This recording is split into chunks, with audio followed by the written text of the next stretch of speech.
কথা শুনছে রে বাবা, সাথে সাথে ঘোরাঘুরি করে কান্নাকাটি করে আর বলে, ও আক্কাস রে, আমার এতিম নবীকে মারবি না। নবীর জন্মের আগে বাবাকে দেখেনি, নবীর জন্মের কিছু বছর পর মাকে হারাইছে, দাদাকে হারাইছে, চাচাকে হারাইছে। আমার এতিম নবীকে মারবি না, নবীকে, অসুস্থ নবীকে মারবি না। যদি তোর মারার ইচ্ছা থাকে আয় আয়, আমরা উন্মুক্ত পিঠ পেতে দিলাম, তুই একটার পরিবর্তে 10টা আঘাত কর রে ওয়াক্কাস, কিন্তু এই দরদ নবীকে তুই মারবি না। আল্লাহর হাবিব ডাক দে বলে, না সাহাবারা না, এমনটি বলতে নাই। যার যার হিসাব কঠিন কিয়ামতের ময়দানে তারই দিতে হবে, অতএব আমার ঋণ আমাকে পরিশোধ করতে দাও। ওয়াক্কাসকে ডাক দে বলে, ওয়াক্কাস রে আয় আয় বাবা আয় আয়, তোকে যে চাবুকের আঘাত করেছি তুই আমার পিঠে চাবুকের আঘাত কর। এবার ওয়াক্কাস ডাক দে বলে, নবী গো, আপনি যেদিন আমাকে চাবুক মেরেছিলেন ওই দিন তো আমার শরীরে কোনো বস্ত্র ছিল না, উন্মুক্ত পিঠ ছিল। নবী গো, এখন কি করা যায়? আল্লাহর হাবিব মৃদু হেসে বলে, এ ওয়াক্কাস, কোনদিন জীবনে কারোর সামনে আমি আমার পিঠ মোবারক দেখিনি, আমি বস্ত্র খুলিনি। বিদায় হজের পরে এমন ভাবে ইবাদতে লিপিবদ্ধ হয়ে গেলেন। আল্লাহর হাবিব প্রত্যেক বছর 10 দিন ইতিকাফ করে, কিন্তু বিদায় হজের পরে আল্লাহর হাবিব 20 দিন ইতিকাফ করলেন, বেশি বেশি ইবাদত করা শুরু করে দিলেন। দেখেন, যখন বয়োবৃদ্ধ হয়ে যায়, দাড়ি পেকে যায়, চুল পেকে যায়, ওই মানুষটা কিন্তু বেশি বেশি আল্লাহকে ডাকে, ডাকে না? আল্লাহর হাবিব বিদায় হজের পরে বেশি বেশি ইবাদত, বেশি বেশি মনোযোগ দিলেন ইবাদতে। এবার আল্লাহর হাবিব জান্নাতুল বাকি শহীদদের কবর জিয়ারত করলেন, সাহাবাদের কবর জিয়ারত করলেন, করার পরে মসজিদ নববী থেকে হুজরার ভিতরে প্রবেশ করলেন। যেই মাত্র হুজরার ভিতরে প্রবেশ করেছে, দেখে মায়েশা সিদ্দিকা মাথার ব্যথায় কান্নাকাটি শুরু করে দিয়েছে। আল্লাহর হাবিব মায়েশা সিদ্দিকার এই কপালে যখন হাত মোবারক যখন বুলিয়ে দিয়েছে, সাথে সাথে মায়েশা সিদ্দিকার মাথা ব্যথা সেরে গিয়েছে, সাথে সাথে ভালো হয়ে গেছে। কিন্তু ওই মুহূর্তে রাসূলুল্লাহ সাল্লাল্লাহু আলাইহি সাল্লামের মাথা ব্যথা শুরু হলো, কিছু জ্বর জ্বর ভাব শুরু হলো। এইভাবে নবীজির ক্রমে কেমন যেন ব্যথা শুরু হলো, বেশি ব্যথা শুরু হলো। নবীজির জ্বর ধীরে ধীরে বেড়ে যায়, ধীরে ধীরে বেড়ে যায়। আল্লাহর হাবিব এইভাবে কাতরাইতেছেন জ্বরে, মাথা ব্যথা, এরপরেও মসজিদ নববী ছাড়ে না। আল্লাহর হাবিব ওই মসজিদ নববীতে নামাজ পড়ে। এইভাবে করতে করতে রাসূলের ওফাতের 5 দিন আগে নবীজি আমার পাথরের টপের উপরে বসলেন। সাহাবায়ে কেরামগণ সেখানে আসলেন, নবীজিকে 7 বালতি পানি মাথায় দেওয়ার সাথে সাথে নবীজির কিছুটা জ্বর যখন কমে গেল, আল্লাহর হাবিব ডাক দিয়ে বলে, আমার সাহাবারা, আমি মসজিদ নববীতে যাব।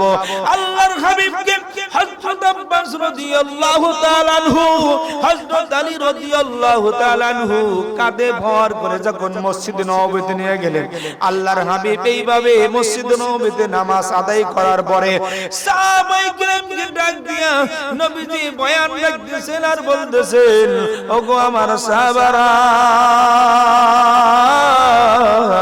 তোমরা জেনে রাখো, ভালো করে তোমরা জেনে নাও, তোমরা কোনো আমার আগে যতগুলো নবী আগমন করেছে, প্রত্যেক নবীর উম্মতের ভিতর থেকে ওই নবীর ওফাতের পরে তারা ওই নবীর কবর তারা সেজদার জায়গা বানাইছে, কিন্তু তোমরা আমার কবরকে সেজদার জায়গা বানাইবে না, বরং আমার কবরের পাশে তোমরা সালাম দিবাও, তোমরা দরুদ পড়িবাও, কখনো তোমরা সেজদা করবে না।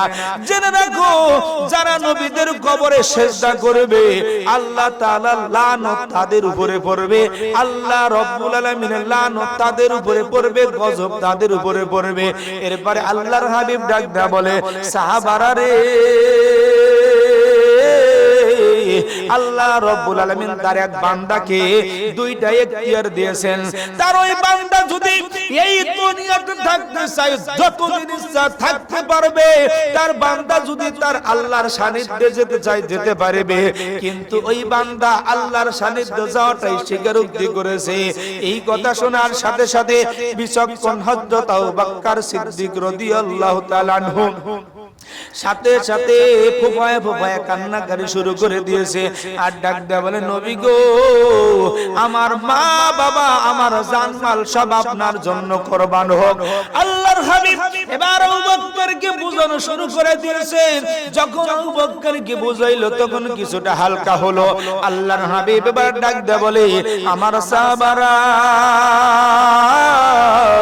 আমার দীর্ঘ 63 বছরের জিন্দেগির ভিতরে আমি যদি তোমাদের সাথে কোনো বেয়াদবি করে থাকি, আমার দ্বারা যদি তোমরা কোনো কষ্ট পেয়ে থাকো, অথবা আমি যদি কারোর কাছে ঋণ করে থাকি, আমার সাহাবারা আজকে তোমরা প্রতিশোধ নিয়ে নাও, আমার ঋণ পরিশোধের একটা ব্যবস্থা করে দাও। এবার সাহাবায়ে কিরামগণ যখন এই কথা শুনছে অমনি করে গড়াগড়ি করে কান্নাকারি শুরু করে দিয়েছে। ডাক দেয়া বলে নবী গো এমন কথা তো প্রশ্নই হয় না। এইভাবে যখন সাহাবায়ে কিরামগণ বলে হঠাৎ করে একজন সাহাবী দাঁড়ায়া ডাক দেয়া বলে ওগো নবীজি আপনার কি স্মরণ আছে আমি ওয়াক্কাসকে আপনি একদিন চাবুকের আঘাত করেছিলেন, নবী গো এখন আপনি বলেন কি করব? আল্লাহর হাবিব তখন এই কথা শুনেছে রে বাবা, সাথে সাথে ডাকতে বলে ওয়াক্কাস রে তুই আমার বন্ধু, তুই আমার ভাই, তুই আমাকে ঋণ পরিশোধের একটা ব্যবস্থা করে দিলি। ও ওয়াক্কাস রে তুই ভালো করে শোন, তুই ভালো করে শোন। এরে ওয়াক্কাস তোকে চাবুক মেরেছিলাম, তুই ব্যথা পেয়েছিস, আয় আয় ওয়াক্কাস রে আয় তুই আমাকে চাবুক মার, তোর যত খুশি আমাকে চাবুক মার, তাও ঋণ পরিশোধ করে আমার আল্লাহর সান্নিধ্যে যেতে চাই। গণ সুবহানাল্লাহ। সাহাবায়ে কিরামগণ যখন এই কথা শুনছে রে বাবা, সাথে সাথে গড়াগড়ি করে কান্নাকাটি করে আর বলে ওয়াক্কাস রে আমার এতিম নবীকে মারবি না। নবীর জন্মের আগে বাবাকে দেখেনি, নবীর জন্মের কিছু বছর পর মাকে হারাইছে, দাদাকে হারাইছে, চাচাকে হারাইছে, আমার এতিম নবীকে মারবি না, নবীকে এই অসুস্থ নবীকে মারবি না। যদি তোর মারার ইচ্ছা থাকে আয় আয় আমরা উন্মুক্ত পিঠ পেতে দিলাম, তুই একটার পরিবর্তে 10টা আঘাত কর রে ওয়াক্কাস, কিন্তু এই দরদি নবীকে তুই মারবি না। আল্লাহর হাবিব ডাক দে বলেন না সাহাবারা না এমনটি বলতে নাই, চার হিসাব কঠিন কিয়ামতের ময়দানে তারই দিতে হবে, অতএব আমার ঋণ আমাকে পরিশোধ করতে দাও।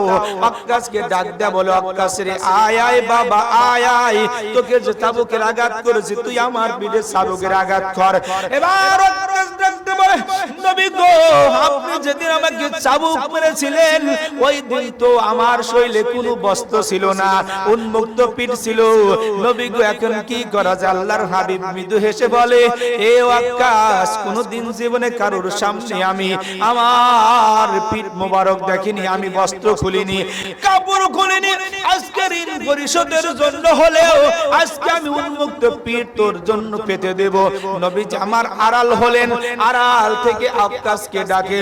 সাহাবায়ে কিরামগণ বলে ভাই ওয়াক্কাস তুই যাস না ভাই, নবীকে আঘাত করবি না, নবীকে মারবি না।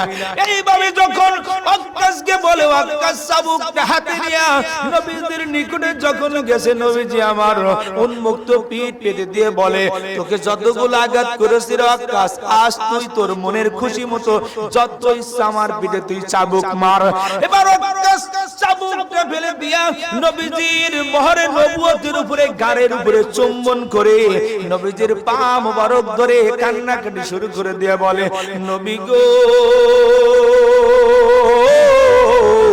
আমি আপনাকে চাবুক মারার জন্য এমনটি করিনি, ও নবীজি কিতাব অনুযায়ী শুনেছি আপনার মোহরে নবুয়তের চিহ্নটা দেখার জন্য বড্ড আশা আকাঙ্ক্ষা ছিল, আপনার মোহরে নবুয়তের উপর চুম্বন দেওয়ার জন্য বড্ড আশা আকাঙ্ক্ষা ছিল, নবী গো চুম্বন দেওয়ার জন্যই পথ অবলম্বন করেছি, আমার দ্বারা যদি কোনো কষ্ট পায় থাকেন ও নবী আমাকে ক্ষমা করে দিবেন। আল্লাহর নবী ডাক দেয়া বলে ওয়াক্কাস রে তুই আমার মোহর নবুয়তের উপরে চুম্বন করলি, তুই কি জানিস আল্লাহ রাব্বুল আলামিন এই মুহূর্তে মোহর নবুয়তের উপর চুম্বন করার কারণে তোর জন্য জাহান্নামকে হারাম করে দিয়েছে। গণ সুবহানাল্লাহ।